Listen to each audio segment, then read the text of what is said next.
Vince Gilligan, you wrote and directed the second to last episode, and Peter Gould wrote and directed the final episode. Yeah, Peter did a wonderful job. How did you guys divide that? I mean, this is both your baby here. How'd you guys come up with that? Talk about collaboration. I mean, well, that was a no-brainer to me.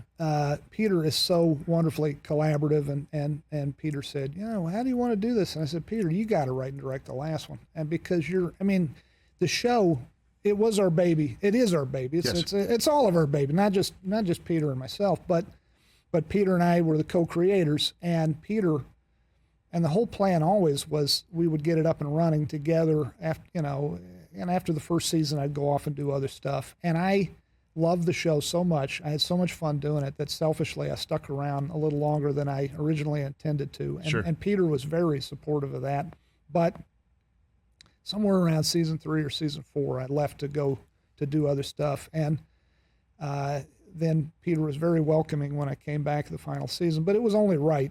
The short answer is it only felt right to me that Peter write and direct the last one, and he killed it. He did a great job. Well, you killed it as well, because it is a scene that I think Rhea Seehorn should win the Emmy for on its own. Yeah. The Kim Wexler character, after...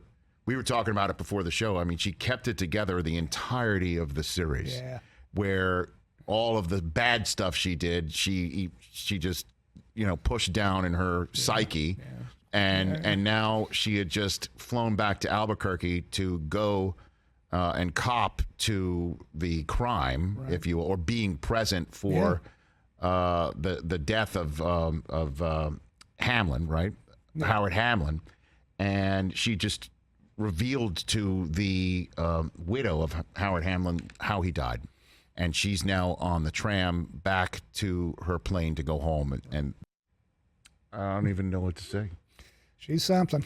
No, Ray is something. She's something else. I was looking forward to that scene for a long time. And we did that on a real moving bus. I say that because for folks who know, how movies and TV shows are made now, you can fake anything. And typically, scene like that, you'd just have you'd have a bus, or you'd have a bus cut in half or whatever, and then you'd have green screen outside the windows. But that was the real, they got like a fleet of these buses. The odds of you riding on one of these are actually not, are actually pretty good if you actually go to Albuquerque and rent a car there at the airport. And we just drove around in a big circle all night. And is that right? How many takes? Actually, when I say all night, that part's a little bit of an exaggeration. We didn't do it that long. We did 2 takes. I can imagine how a human being can't conjure that up, no matter how great of an actress she is. And she is like, I truly believe it. Like, give her the statue based off of that. I think so too. That's my wife, by the way, the hand that comes in to Is that right? Yeah, that's Holly. Wow.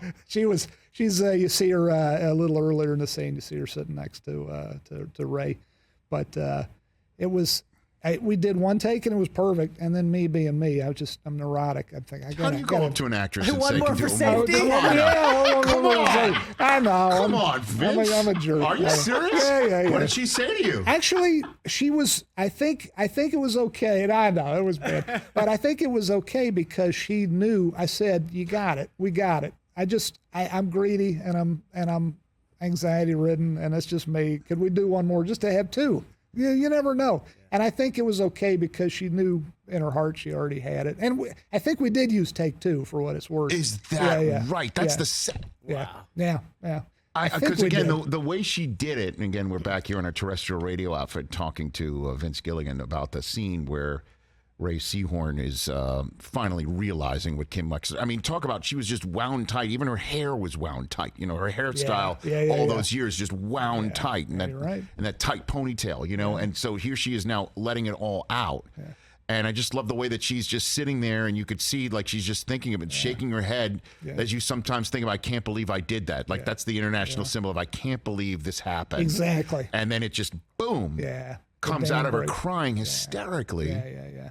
And it's ultimately a good thing. It's cathartic. It's like, and we had that discussion. She works so hard. She makes it look so easy. But all the greats make it look easy. But I think most of the greats, they're really, you don't see the blood, sweat, and tears. And she was thinking about it and writing notes about it and working on it for days and weeks leading up to it. We talked a lot about it, and I said, it's sadness. It's just this great well of regret and despair, but it's also kind of cathartic. It also feels kind of good to let it out. And I think you see both of that and both those emotions in that scene. Spectacular. Yeah.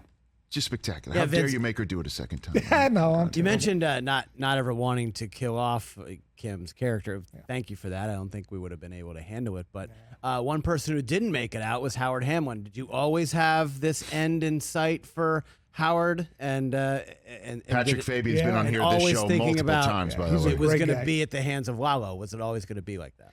You guys would be amazed. Everybody would be amazed how. Because, I take it as the highest compliment. You guys ask questions like that. Yeah. You're like, oh, you must have had that figured out way in advance. The beginning of it all, Howard Hamlin was the bad guy, and that was our intention. When I'm talking at the beginning of season 1, he was the bad guy. He seemed like the obvious choice for bad guy. This good-looking, handsome, pulled together, always everything, you never a hair out of place. With the Namaste license plate. Yeah, and you're just otherwise. like, you're tie bar. Yeah, you're just, the pump is primed for you to hate this guy. And then we realized, wait a minute, the bad guy, the more interesting bad guy is Chuck McGill, played by the amazing Michael McKean. Right. And have him be the bad guy, Jimmy's own brother. Right. So you figure this stuff out as you go, I guess, is the short answer. And I don't know when we came up with him dying, but it felt like if Kim and Jimmy are really sticking it to Howard, there needs to be some consequence they don't see coming. That's kind of the way you kind of do the calculus. When I did scream out loud. I didn't see it coming. Too.